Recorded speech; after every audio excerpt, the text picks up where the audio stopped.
Garden Seeds for Life. Garden Seeds for Life. Spring roll preparation. So this is the coleslaw. You want to rinse the coleslaw thoroughly in a pot or a colander or a bowl or whatever have you. So you want to be sure that you start with getting the coleslaw prepared, whether you use it raw or you cook it. If you plan on cooking it, it's best not to cook it too long because then it's going to lose its flavor. So you may want to steam it lightly if you prefer to cook it before you actually start preparing those spring rolls. And I use the Nasoya. So here are the spring roll wrappers.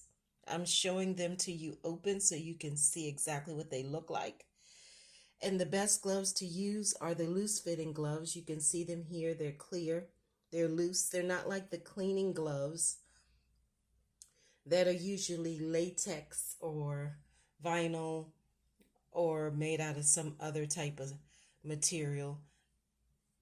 And you want to be sure that you're very careful when you separate the spring rolls. Otherwise, they're going to tear and rip apart. So you want to be very gentle. You want to be very careful with it as you take the coleslaw and insert it into the spring roll and roll it. Now, there's no specific way of rolling it, honestly, but you want to be sure that it's the longest side and that you place the coleslaw to the left side and then roll gently but tightly because you don't want there to be a lot of space in between so it'll stay together. And you can use a brush, something like a little tiny mini paintbrush that you can find cheaply at any type of dollar store, and apply the oil there to keep it together. I recommend the sesame oil, coconut oil, or peanut oil for the spring rolls because any other oil is gonna leave a little bit of residue and the taste is not gonna be that good. So if you get unrefined sesame oil, coconut oil, peanut oil, it will definitely be a wonderful touch for the spring rolls. And you want to gently brush the oil on lightly. You don't want to saturate it with oil, otherwise it will have a tendency to burn a little bit. Whether you put it in a conventional oven or any other type of oven, or even on an open grill, you have to watch it very carefully.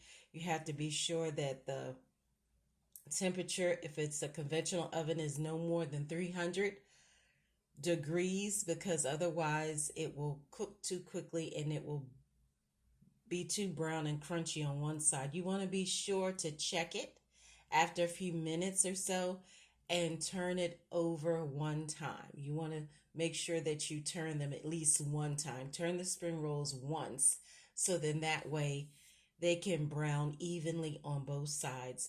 It usually takes approximately no more than 15 minutes for them to finish in the conventional oven. So there's really no need to take a lot of time away from it. You need to be sure to watch it carefully so that they don't end up getting too dried out or crispy because they can definitely cook very fast. It doesn't take a lot of time, so you want to be careful about that. You may want to put it on the bottom rack of the oven because it may cook a little more slowly there, but be sure that you keep it around 250 to 300 degrees.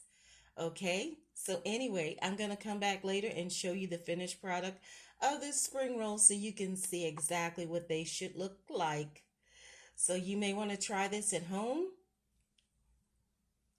Garden Seeds for Life, Garden Seeds for Life. Any comments, questions, etc., gardenseedsatlife@gmail.com. And also, please follow us on TikTok.